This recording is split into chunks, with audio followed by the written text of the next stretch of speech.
And now we get to slip right into the Sunday talk today. Hello, everyone. Good to see you all. Some of you were here last week for my talk, Looking for Love. And I, at the time, didn't quite know that I was going to be here this week. So now I've got Looking for Love Part 2, because you may have felt a little bit left in the lurch. But today I'm going to bring up to speed those of you that weren't here fairly quickly, and then we'll expand on what we talked about last week. So what we talked about last week was agape, which is the Greek word for love, and that we decided that love means to value or to hold someone in generous concern. And so we looked at what are the characteristics of being valued? How do we know when we feel valued? And I came up with 4 characteristics, and those are valued for all of who you are, so comprehensively, valued unwaveringly, so consistently, valued without conditions, purely, and valued unendingly, eternally. And then we started looking at where do we find value? Where do we find those 4 conditions in our world?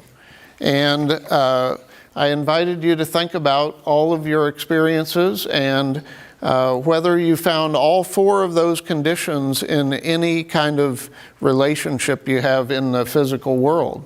So we looked at given family.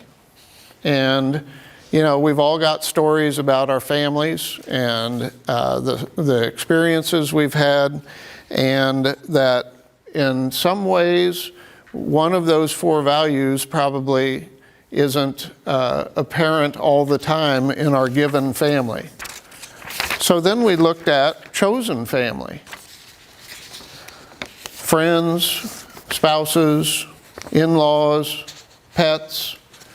I think I was speaking, but I think we collectively decided that pets do a good job of most of those except the eternal part, because they've got a shorter lifespan than we do. But other than that, they do a pretty good job. So then we turned inside and looked at, well, do we find agape when we look in the mirror? And most of us, I think, agreed that we're not very consistent with that. It's a tough place to find that love. And I left you with a question: are you safe walking the hallways of your mind? And that's a place to start with. How do we move out of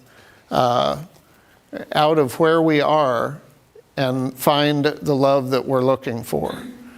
So then we turn to, can we find love through source or principle? And we answered those 4 questions. Comprehensive? Yeah.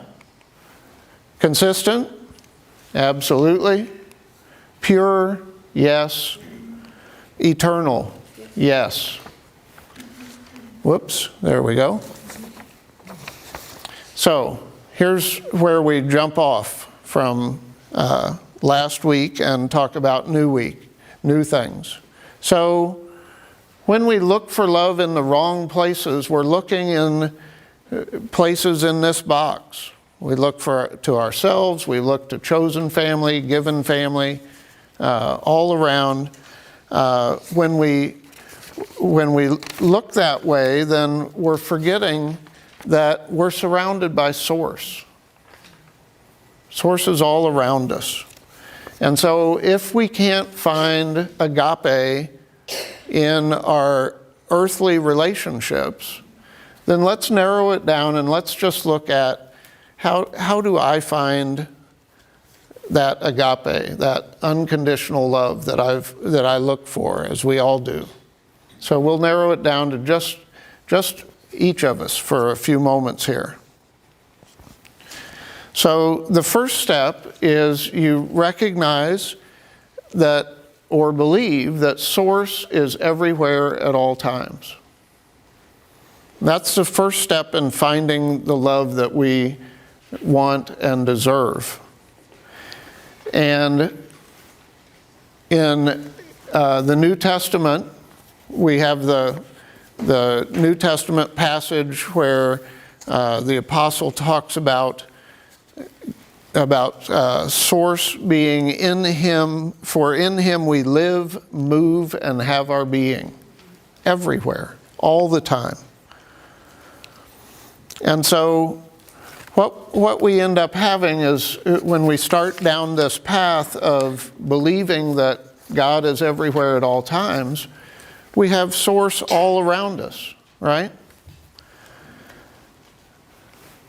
So this is what we had last week. I want to add one more element here because we missed it last week, or at least I did. And that is, source is everywhere. Source is ubiquitous. It's one of my favorite words. I taught it to my daughter when she was 3, and she was telling people, bugs are ubiquitous in Florida. And they were just laughing their heads off. They were like, how does she know that word? So, is source ubiquitous? Absolutely. Source is everywhere.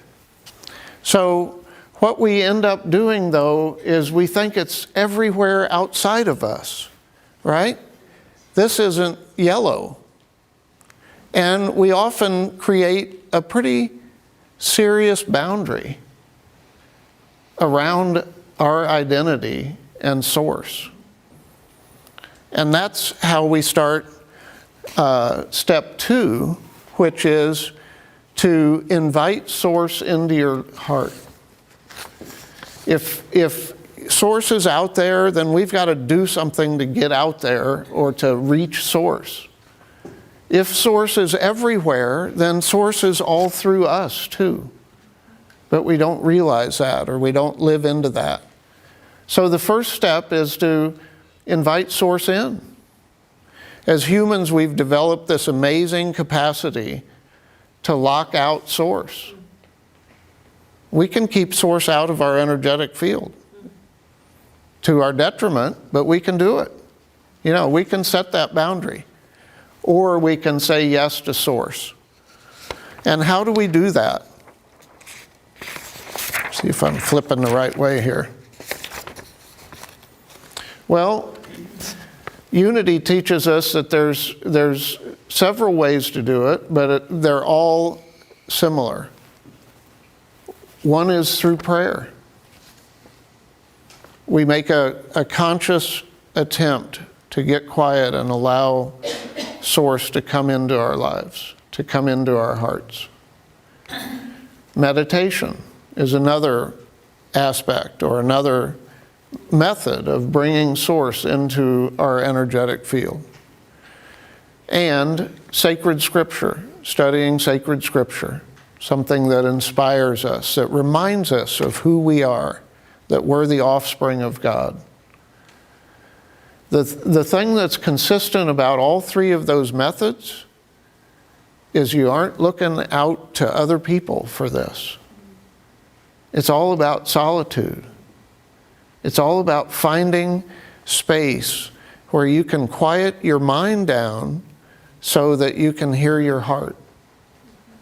And then God begins to infuse your heart and to fill it with joy and power and love, all of that. So what happens after that is you get full of source, right? So it's not a boundary there, it's now the equivalent. And then what happens after that is your boundary starts to dissolve a little bit. You're not separate and apart as much. You're part of everything. You're part of source. We're living in that space. So then, the next step, step number 3, begin to see source in everything all the time. That's my kind of interpretation of Christ consciousness, is seeing Source in everything all the time. That's what Source does. Source sees its offspring and its manifestation as just part of what's created, part of who it is, right? So, how do we do that? Well, then we start not only allowing Source in, we start seeing Source without. So arrows both ways in our being. So then step 4 is to live this Christ consciousness in all of life. Again, we're allowing Source in. We're looking out into the world and seeing Source, seeing the beauty of the consciousness of everything around us. And then we can start treating our given family with the love that we are. Some of them may be easier than others. I know my siblings probably think I'm one of the harder ones in the family. We start seeing our chosen family through the eyes of love. And again, we may have to retreat to that solitude on a regular basis to fill ourselves up so that we can move out into the world and become that love that God created us to be. And then we start seeing strangers as part of God's love, as part of Source. All of creation, see all of the beauty around us, from the things that we think are safe and beautiful like a butterfly, to the things that we're afraid of in the creation. Snakes or whatever, kind of fear has been instilled in you about the natural world. And then enemies and the unknown. All of those become permeated through our work and through our eyes into the world as part of the love that manifested the world. So, sometimes our enemies have what used to be our consciousness, which is we're separate and apart from all that is, right? So that's why the one thing that we know Jesus said in the New Testament, absolutely, without a question, that's of all the things he said, there's one thing that Jesus said that all of the scholars agree was probably came out of his mouth. Love your enemies. So that's how we get to Christ's call for us to become the love that we are in the world. That's how we look for love, find love, and become love. Thank you.